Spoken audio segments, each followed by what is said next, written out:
Meus irmãos, a paz do Senhor. Amém. A paz do Senhor. Amém. Você já cumprimentou quem está do seu lado? Dê a paz do Senhor. Dê um sorriso para essa pessoa e diga a ela que bom que você veio hoje na casa do Senhor. Quem está feliz, diga eu.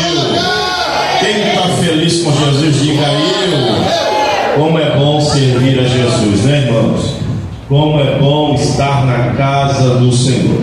Quem trouxe o exemplar da Bíblia, por favor, pegue a mesma e abra a sua Bíblia comigo no Evangelho de Jesus, segundo escreveu João, capítulo de número 8. Evangelho de Jesus, segundo escreveu evangelista João, capítulo de número 8. Estamos com um probleminha no nosso projetor, mas breve ele estará de volta às suas funções aqui na igreja. Até o projetor também resolveu tirar férias na reta final do ano. O projetor trabalhou o ano todinho e cansou. E agora ele está no spa já com Ribamar, relaxando as suas... a hermenêutica, como o senhor fala, né? Evangelho de Jesus, segundo escreveu João, capítulo de número 8. Se você encontrou, por sinal, diga amém. Amém. Vamos fazer uma leitura um pouco extensa, mas necessária para o nosso bom entendimento da palavra nesta noite. Vamos ler a partir do verso de número 2. De madrugada voltou novamente para o templo, e todo o povo ia ter com ele, e assentando os ensinava. Os escribas e fariseus trouxeram à sua presença uma mulher surpreendida em adultério, e fazendo-a ficar de pé no meio de todos, disseram a Jesus: Mestre, esta mulher foi apanhada em flagrante adultério. E na lei, presta atenção, e na lei nos mandou Moisés que tais mulheres sejam apedrejadas. Tu, pois, que dizes? Isto diziam eles, tentando para terem de que o acusar. Mas Jesus, inclinando-se, escrevia na terra com o dedo. Como insistissem na pergunta, Jesus se levantou e lhes disse: aquele que dentre vós estivesse em pecado, seja o primeiro que lhe atire pedra. E tornando a inclinar-se, continuou a escrever no chão. Mas ouvindo eles esta resposta, e acusados pela própria consciência, foram se retirando um por um, a começar pelos mais velhos até os últimos, ficando só Jesus e a mulher no meio onde estava. Erguendo-se Jesus e não vendo a ninguém mais além da mulher, perguntou-lhe: mulher, onde estão aqueles teus acusadores? Ninguém te condenou? Respondeu ela: ninguém, Senhor. Então lhe disse Jesus: nem eu tampouco te condeno. Vai e não peques mais. Amém? Podeis tomar o vosso assento. Eu serei muito breve nesta noite, serei muito sucinto em minhas palavras. Queridos, nós precisamos olhar para a Bíblia e ver além daquilo que os nossos olhos físicos e humanos conseguem enxergar, porque por trás das escritas, das letras, existem um mar de culturas e tradições que estão inseridos por entre as linhas das verdades bíblicas que o texto nos revela, que o texto nos mostra. Jesus, ele sempre pregou, e nas suas pregações ele falou muito em amor, falou muito em amar, falou muito em perdão. Tanto é que ele vai ensinar na oração do Pai Nosso os seus discípulos a orarem, e nas suas orações eles dizem: olha, perdoa-nos assim como nós temos perdoados aqueles que nos ofendem. Então, essa era a mediação da palavra, da pregação, da instrução de Jesus, falar acerca do amor. Mas o que é o amor sem o perdão? Tanto é que quando Pedro vai indagá-lo perguntando: Senhor, nós devemos perdoar quantas vezes aqueles que nos ofenderam? 7 vezes durante o dia? Jesus disse: não, 7 vezes é pouco, Pedro, pelo menos 70 vezes 7. Essa é uma média de perdão, uma média de cautela que se deve ter para com o seu próximo, para com o seu irmão. Então, se apoiando nisso, alguns escribas e fariseus, aqueles que também acompanhavam a pregação e a mensagem de Jesus, eles se apropriaram de uma oportunidade, onde eles, pelo menos o que diz o texto, conseguiram apanhar uma mulher de Diácono Ribamar num ato de adultério, num ato pecaminoso, num ato de erro, ou desviando-se da rota. Essa é uma tradução mais próxima do original para a palavra pecado: desviar-se da rota ou errar a rota.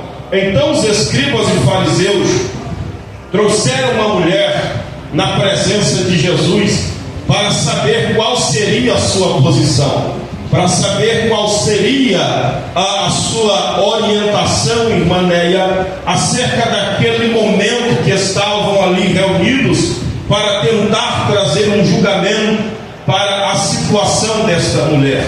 Nós vamos olhar à luz do texto de Diácono Ribamar e vamos ver logo de cara que existe um erro dentro dessa acusação.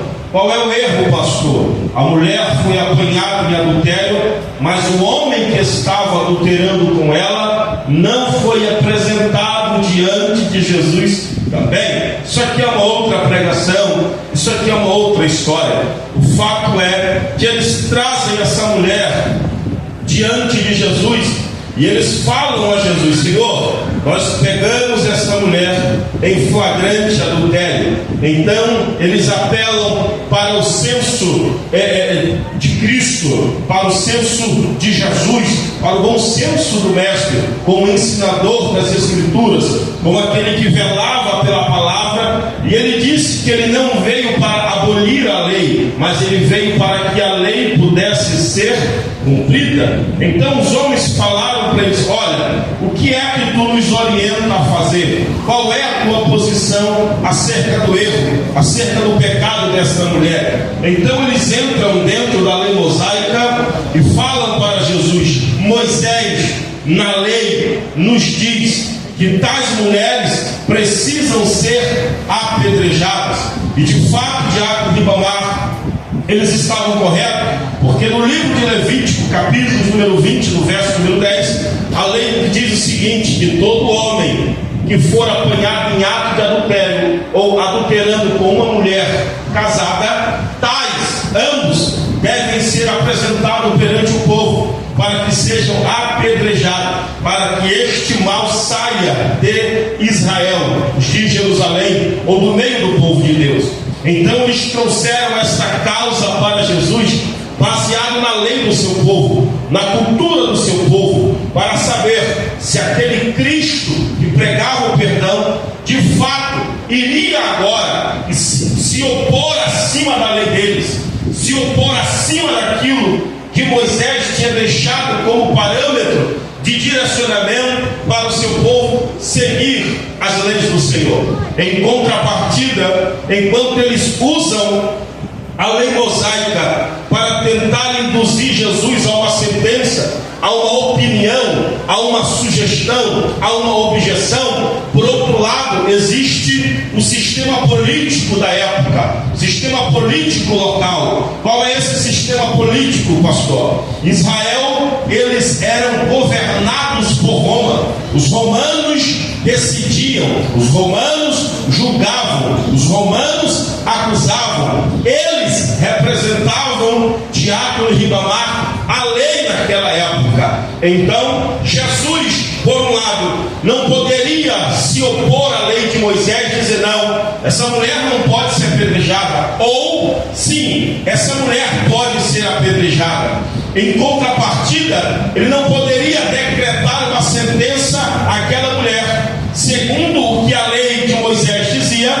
Por quê, pastor? Porque ele estaria acima do Estado de Roma, que governava o povo naquela época. Então Jesus agora está em uma verdadeira encruzilhada, Diácono Ribamar. Ele não pode falar, esta mulher precisa ser perdoada, porque os homens iriam contra ele dizer não, mas a lei de Moisés nos diz que ela precisa ser apedrejada. Ele também não poderia dar a ordem de dizer, apedreja ela, porque a lei está dizendo para apedrejar. Porque se ele dá esta ordem, ele estaria dizendo, eu sou maior do que Roma, eu sou melhor do que Roma, Roma não tem autoridade sobre mim. Então Jesus é colocado em uma situação incomum nesta época. Ele precisa trazer uma orientação, uma palavra, uma decisão para esse povo. Então a resposta que Jesus traz para aqueles que estão ao seu redor é essa: olha, é o seguinte, aquele dentre vós que não tiver erro,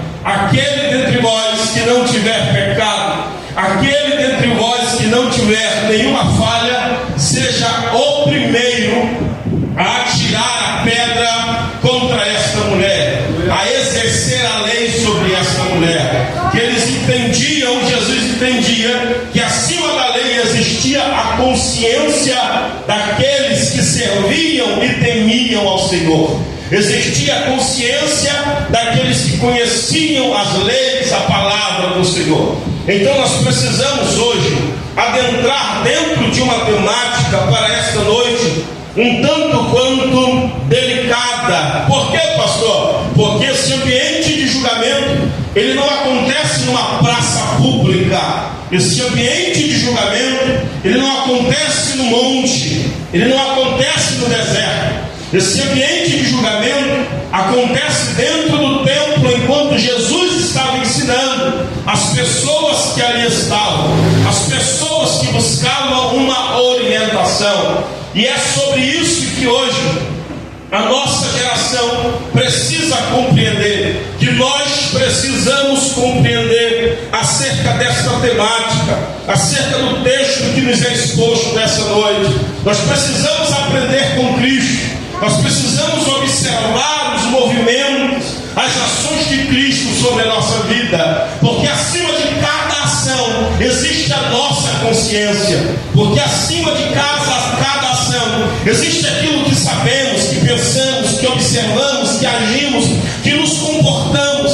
Então os fariseus olham para Jesus, olham para aquela mulher e dizem, olha, o que é que nos dizes tu? A lei nos diz que nós devemos apedrejá-la, a lei nos diz que nós devemos matá-la, a lei nos diz que isso tem que acontecer, a lei nos diz que aquilo tem que ser feito, a lei nos diz que nós temos que agir dessa maneira. E Jesus apela para a consciência daquele povo e diz, olha, vocês estão certos, porque a lei de fato está dizendo isso, vocês estão corretos, porque de fato a lei diz isso, mas se for para tacar a pedra nela que errou, por que vocês não se analisam acerca das vossas condutas? Por que vocês não se olham acerca daquilo que fazem no oculto e ninguém conhece? Então a Bíblia diz que dos mais velhos aos mais jovens todos começaram a largar as suas pedras, foram embora para os seus caminhos. E aqui nós precisamos mergulhar para compreender um pouco mais acerca dessa verdade, porque o que acontece nessa realidade aconteceu na realidade passada, aconteceu na realidade antes da realidade passada e vai acontecer até a consumação da volta de Cristo, vai acontecer até o último dia, Diácono Ribamar, até o soar da trombeta. É por isso que a Bíblia nos diz que nós precisamos porfiar por entrar pela porta estreita. Nós precisamos lutar, Ícaro,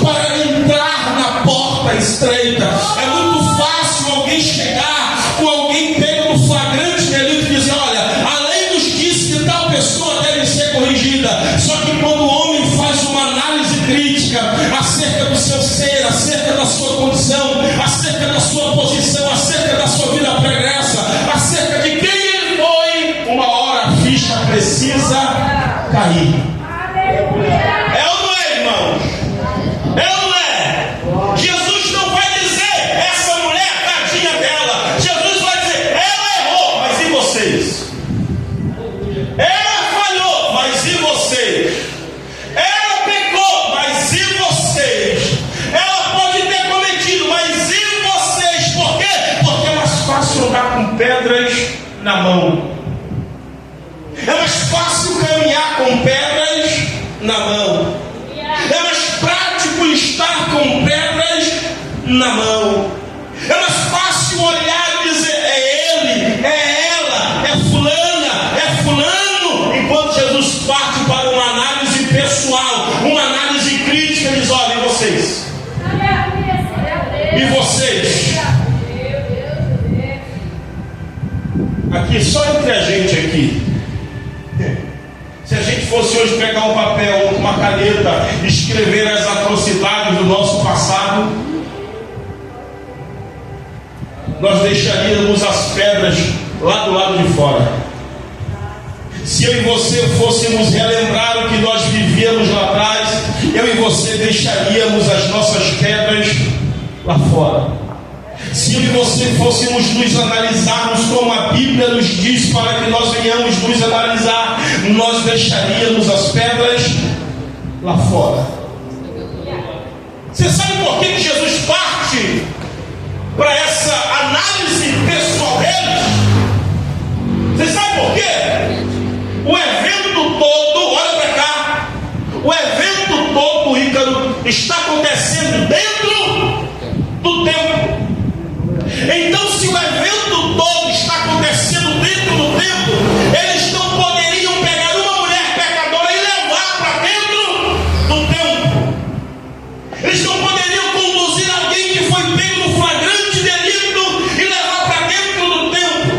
Querer matar alguém dentro do templo, querer tirar a vida de alguém dentro do templo, querer jogar pedra em alguém dentro do templo, querer acabar com a história de alguém dentro do templo, porque dentro do templo nós somos confrontados de aquilo que nós somos verdadeiramente dentro do templo. Nós somos acostumados a entrar com pedras, mas quando Jesus do templo está dentro do templo, nós jogamos as pedras fora, porque nós damos conta de quem nós somos de verdade.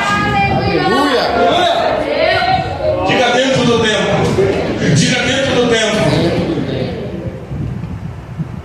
A gente sabe que é errado, mas quer levar para dentro do templo. A lei não permitia isso. A lei não aturava esse tipo de comportamento. Ah, mas é para julgar, então pode. Ah, mas é para tacar pedra, então pode. Ah, mas é para julgar um crime, então pode. Não pode. Tem alguém aí? Diga eu. Tem alguém vivo aí? Diga eu. E Jesus sabiamente está dentro do templo.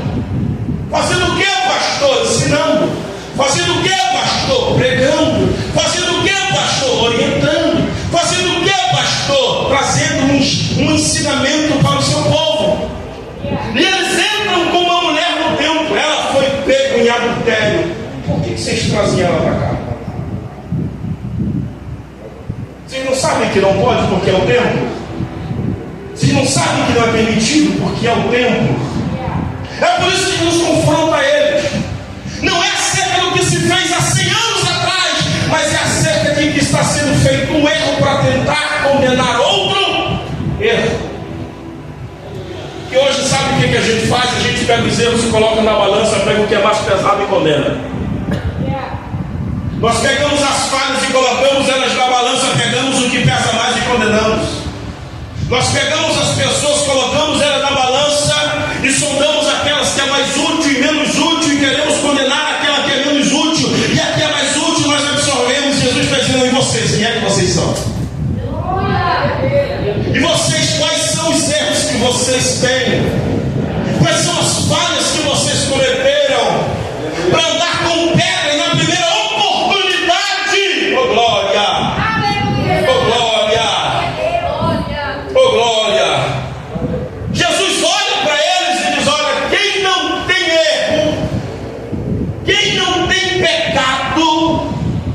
quem não tem falha, quem está isento de qualquer acusação, diga seja o. Diga primeiro. Diga primeiro. Tem que ter coragem. Como é que é, pregador? Tem que ter coragem para tomar tal atitude, para tomar tal posicionamento, para tomar tal iniciativa. Pergunta por quê? Pergunta por quê? Porque os que estão acusando essa mulher todos são pessoas em comum, são amigos, são pessoas do mesmo ambiente, escribas e fariseus. Eu estou com pedra, ele tem pedra, mas eu conheço ele. Eu sei quem ele é na casa dele. Eu sei como ele é com a esposa dele. Eu sei como ele é com os filhos dele. Então, se ele tacar a primeira pedra, eu também vou condenar ele. Se ele for o primeiro, eu sei quem ele é. Eu conheço a história dela. Eu sei que ela não é essa mulher de santidade que aparenta ser dentro da igreja. Eu sei que ele não é esse homem de oração que ele diz que é quando está na casa do Senhor. Eu sei quem ele é. Sabe qual é a diferença? É que todo mundo é igual, todo mundo tem pedra na mão. Mas o problema, digo o problema, não é ter pedra. O problema é ter coragem para ser o primeiro.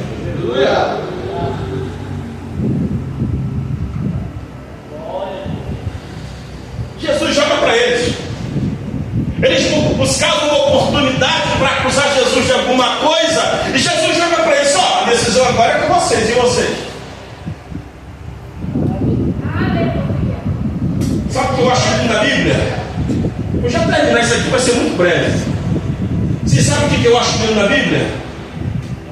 Eles levam uma mulher para quem julgar a situação? Diga Jesus. Jesus vai ser o mediador ou o possível julgador da situação dessa mulher. Quando eles chegam no templo, Jesus está ensinando, escrevendo com o seu dedo na terra alguma coisa que nós não sabemos o que e nunca saberemos. Se alguém souber, me diz. Nós nunca saberemos.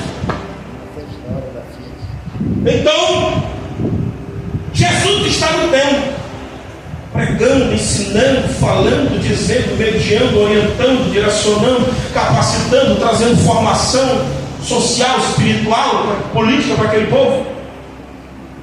Quando eles entram, um exército de homens com pedras, com a mulher, imagino eu, ela chorando, desesperada, vão matar, vão tirar minha vida hoje.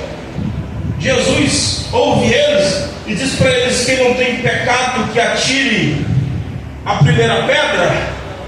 Quando eles largam a pedra, sabe o que eu acho lindo no meio disso tudo, Diácono Rony?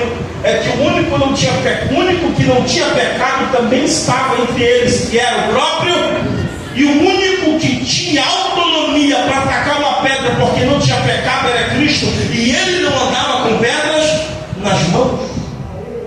Ele não caminhava com pedras nas mãos. Ele não tinha pedra nas mãos. O único que podia pegar uma pedra e tacar naquela mulher porque não tinha erro algum era Cristo. E ele não andava com pedra nas mãos. Ele não tinha pedra nas mãos. Ele não andava com pedra nas mãos. O único que pode hoje te acusar de alguma coisa, ele não te acusa, ele te absolve.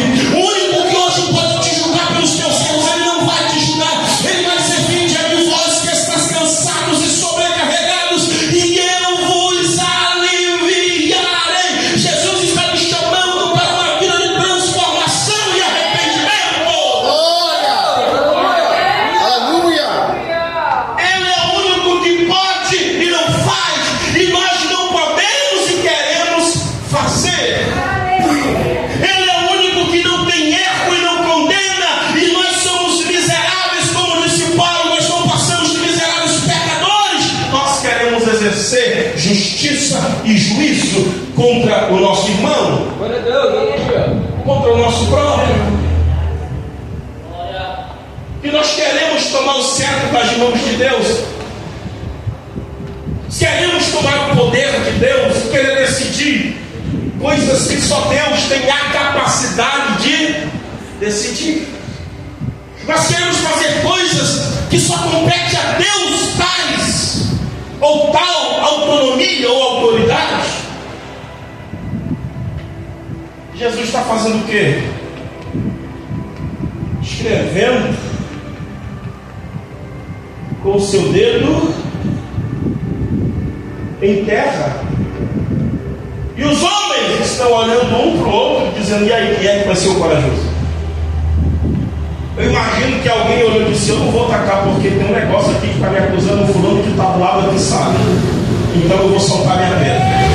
Imagina o outro dizendo: eu também não vou atacar, porque o ciclone ali sabe que eu errei semana passada, comi uma cachaça e não vou atacar também não, vou soltar minha pedra.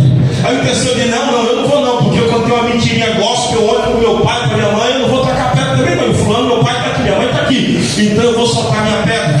Aí a Bíblia diz que dos mais velhos aos mais novos, todos foram soltando as suas pedras e foram embora. Quando Jesus levantou a sua cabeça, olhou para aquela mulher e disse: mulher, onde estão os teus acusadores? Jesus não nos chamou para ser agentes de acusação. Jesus nos chamou para ser agentes de reconciliação com Deus Pai. Esse é o meu papel, esse é o seu papel. Agentes de reconciliação com o Espírito Santo de Deus. Agentes de reconciliação. Às vezes tem pessoas que me procuram, às vezes acanhada, com medo, amedrontada, dizendo: pastor, eu pequei, eu errei, talvez achando que eu vou dar um esporro, eu vou dar uma palavra, eu vou julgar. Não, o nosso papel é reconciliação. Caiu, se levanta, se coloca de pé, ergue a cabeça, enxuga as lágrimas, se posiciona, porque o único que tem poder para perdoar é Ele, irmão. O único que tem poder para julgar, para perdoar os meus, os seus, os nossos erros é Jesus. É só Ele que tem esse poder. Esse poder não compete a nós, como míseros pecadores mortais que somos. Jesus olha para aquela mulher e diz: mulher, onde estão os teus acusadores? Sabe o que eu acho lindo? Pergunta o que, pastor? Todo mundo vai embora e ela continua, diga, no templo. Ela permanece no templo, porque o mesmo templo que foi o lugar onde os homens trouxeram ela para julgá-la e tentar tirar a vida dela, vai ser o mesmo templo, o mesmo lugar que vai ser o ambiente da sua transformação e mudança de vida. Posso liberar uma palavra para você? Existe um lugar que o Senhor vai te levar para ser lugar de cura na sua vida. Você vai ser curado em lugares onde você sofreu. Você vai ser curado em lugares onde você foi machucado. Você vai ser curado em lugares onde você padeceu. Você vai ser curado em ambientes onde você foi frustrado. Você vai ser curado em lugares onde você foi, aleluia, abatido por palavras saindo da boca de alguém que você amava, que você confiava. Permaneça no lugar onde Jesus está curando você. Permaneça no lugar onde Cristo está sarando você. Não importa quem deixou você ali, o importante é que o céu te movimentou para esse ambiente, porque Jesus quer recomeçar coisas novas na sua vida.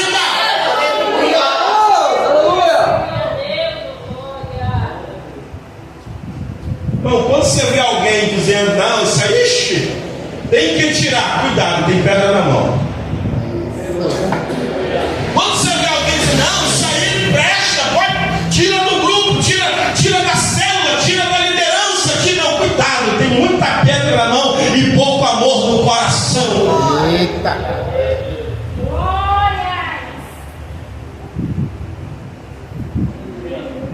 Mulher, onde estão os teus acusadores? Tem um texto bíblico lindo que diz assim: olha, quem está de pé, cuide, para que não. Eu já vi muita gente julgar quem caiu, falar mal de quem caiu, depois está pior do que quem estava caído. Você já viu isso acontecer? Você já viu isso acontecer? Você é um cachaceiro e depois está lá dentro da garrafa. Isso não vale nada, e depois lá valendo menos do que aquilo que o gato enterra. Cuidado, irmãos. Cuidado quando você é alguém com muita pedra na mão. Cuidado quando você vê alguém muito certinha dentro. Cuidado com isso. Eu já vi gente dizendo: eu sou para me ser crente como fulano, não você. Se for para me ser crente como ciclano, não você. No dia que eu aceitar Jesus, vai ser para aceitar Jesus de verdade. Aí eu vi fulano indo no altar aceitando Jesus. Um mês depois caiu. Que a gente não sabe a luta que é para estar de pé, para servir a Jesus. Se servir Jesus fosse fácil, todo mundo estava servindo a Jesus, todo mundo estava de pé servindo a Jesus. Mas servir Jesus é difícil, é luta, é dor, é lágrima, é gemido, é solidão, é sofrimento. Mas no final, como disse o Tiago de Ribamar, tem uma coroa de vida eterna que está te aguardando, ó glória. Eu já vi um monte de gente: vai me ser crente, igual esses crentes que tem aí. Aí quando vai lá, aceita Jesus. Aí não sabe da missa um terço, como diz lá a linguagem popular. Aí quando entra no ambiente, quando entende que Pedro foi crucificado, quando ele foi crucificado, ele disse: não, eu não sou digno de morrer que nem o meu Cristo. Me coloca de cabeça para baixo.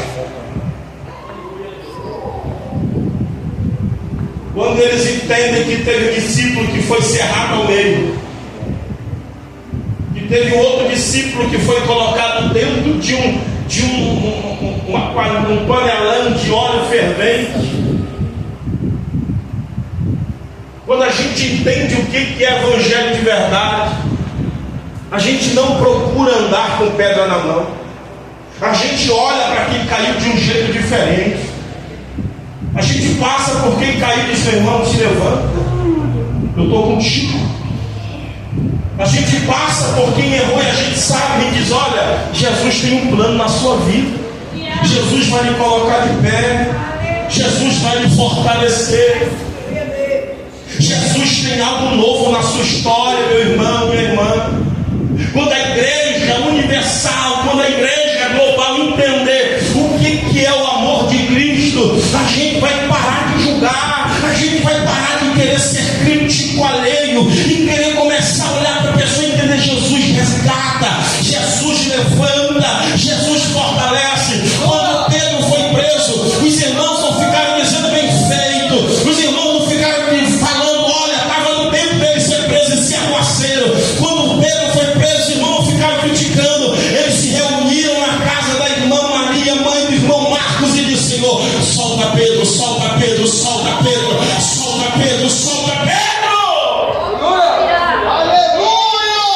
Quando a igreja entendeu o propósito da unidade da palavra, a igreja vive milagres, a igreja vive sinais.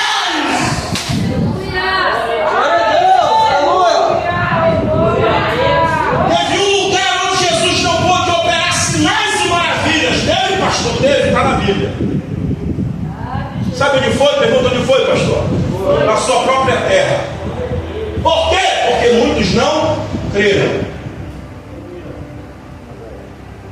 A Bíblia diz que ele curou alguns poucos enfermos, colocando as mãos, mas os sinais maravilhosos não foram manifestos porque alguns não creram.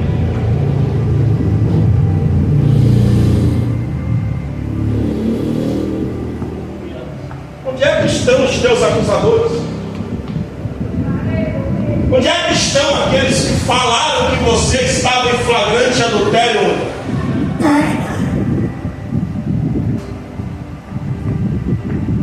Por algum momento, lendo esse texto hoje,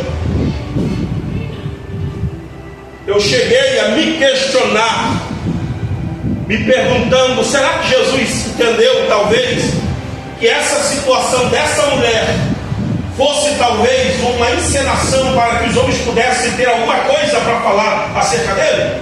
Será que essa mulher de fato não adulterou? Será que essa mulher de fato não estava num ato pecaminoso porque o homem não foi apresentado? Será que essa mulher de fato não cometeu nenhum erro? Será que isso aconteceu? E quando eu li o verso número 12, eu entendi que de fato isso aconteceu, que de fato o ato aconteceu. Por quê, pastor? Porque no verso número 11, Jesus vai dizer para essa mulher: eu não te condeno, eu não condeno você. Aí ele diz para ela o texto-chave de toda essa história: vai e não peques mais. Jesus está dizendo: eu sei que você errou, mas mesmo sabendo o que você fez, eu não te condeno. Eu sei a tua índole, mas mesmo sabendo quem você é, eu vou te dar uma nova oportunidade. Eu sei o que você falou, mas mesmo te conhecendo, eu vou dar mais uma chance para você. A gente pode olhar para alguém e dizer: eu não dou mais chance nenhuma, mas ele é diferente. Ainda bem que quem morreu na cruz não foi eu e nem foi você, porque senão isso aqui tudo era diferente. Ainda bem que aquele que morreu na cruz, ele olha para mim e para você com amor. Ainda bem que aquele que morreu na cruz olha para mim e para você e diz: eu vou dar mais uma oportunidade para ele, eu vou dar mais uma chance para ela, eu vou levantar ele de novo, eu vou segurar pela mão dela e colocar ela de pé. Talvez o diabo olhe para você e tenta te acusar do teu passado, do que você viveu, do que você fazia, das suas ações, mas quando o Senhor olha para a gente, ele não nos vê caído, ele nos vê de pé, servindo a ele, adorando a ele, exaltando a ele, glorificando a ele. Oh, glória! Eu posso ouvir um grado de glória na igreja. Oh, glória a Deus. Jesus disse para essa mulher: eu também não te condeno. Oh, glória! Aleluia! Eu amo a palavra de Deus. Eu amo a palavra de Deus. Esse sentia autonomia para condená-la, mas não condenou. Esse sentia autonomia para apedrejá-la, mas não apedrejou. Esse sentia autonomia para acusá-la, mas não acusou a mulher. Agora olha para quem está do seu lado, um olhar carinhoso, e pergunta: e você? E você? E você? E você o que, pastor? E você? Mas você o que, pregador? E você? Você acha que tem autoridade para culpar ou condenar alguém? Nós achamos que temos. Nós achamos que possuímos tal ordenança. Não, porque eu sou ungido. As coisas. Não, porque eu tenho visões. Paulo disse: meu irmão, eu tive visões de coisas inefáveis. Mas ele disse: eu não passo de um pecador.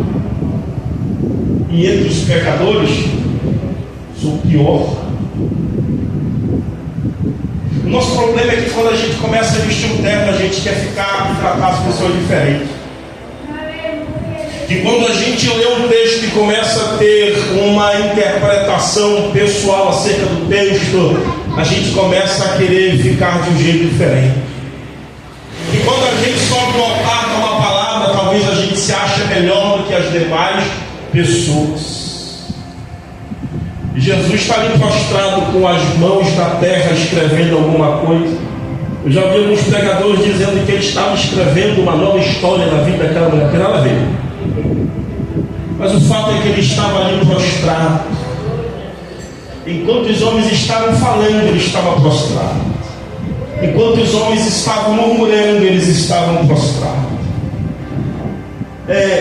Eu aprendi, irmãos, com o meu pastor que eu tive, que o pior tribunal que existe é o tribunal da nossa consciência.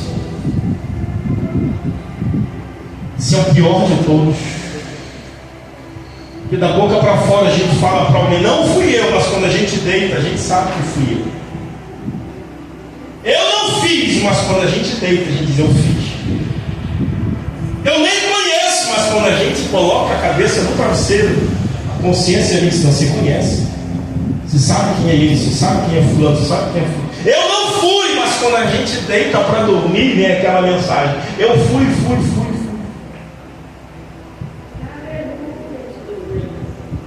Só que a palavra de Jesus, ela vem ao encontro da nossa alma sedenta, dizendo: vai, aleluia, mas não peques mais. Vai, mas não falha mais. Vai. Aí vem João, o evangelista do amor, dizendo: filhinhos, não pequeis, mas se pecar, saiba que existe um advogado e ele pelejará.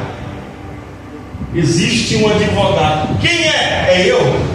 É você? Não, é o Espírito Santo, dizendo: perdoa ele, dizendo: perdoa ela, dizendo: dá uma chance para ele, dizendo: dá uma chance para ela.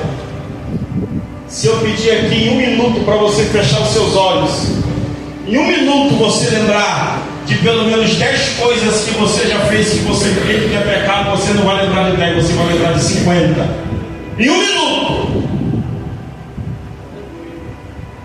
Em 1 minuto, nós vamos fazer uma lista aqui inacabável, inesgotável. Mas eu olho para a Bíblia e eu ouço a voz de Jesus dizendo: nem eu te acuso, nem eu te culpo, nem eu te condeno. Só vai. Só vai. Só vai. Tem um monte de gente hoje saindo da igreja, deixando a igreja por conta de pensamentos diferentes, deixando Cristo por conta de pensamentos diferentes. Nós vamos ver isso. Eu venho conversando no carro com a pastora. Nós vamos ver isso no Evangelho de João, aqui no capítulo de número 4, se não me falha a memória. João capítulo 4, onde uma mulher vai meio-dia buscar água no poço porque é horário que não tem ninguém. Depois de uma longa conversa com Jesus, ela faz uma pergunta de água genial para Cristo. E a pergunta que ela faz para Jesus é essa: Senhor, onde é que nós devemos te adorar? Porque os samaritanos adoram a Deus nos montes, mas os judeus dizem que o lugar onde se deve adorar a Deus é no templo. E o Senhor, o que é que o Senhor pensa? Mais uma vez Jesus é colocado no meio de uma posto no meio de uma situação inadequada, porque se ele concorda com ela, ele está passando por cima da tradição do seu povo, dos judeus. E se ele diz: não, é no templo, ele está dizendo que ela está errada e ela está ferida até a alma. Então Jesus olha para ela e diz: mulher, o problema não é o templo, o problema não é o monte, mas que adore ao Pai em espírito e em verdade. E muitos de nós viemos para a igreja, adoramos a Deus na igreja, louvamos a Deus, choramos, sentimos a presença de Deus, mas quando saímos da porta para fora, estamos vazios. Nós não somos de fato quem nós deveríamos ser.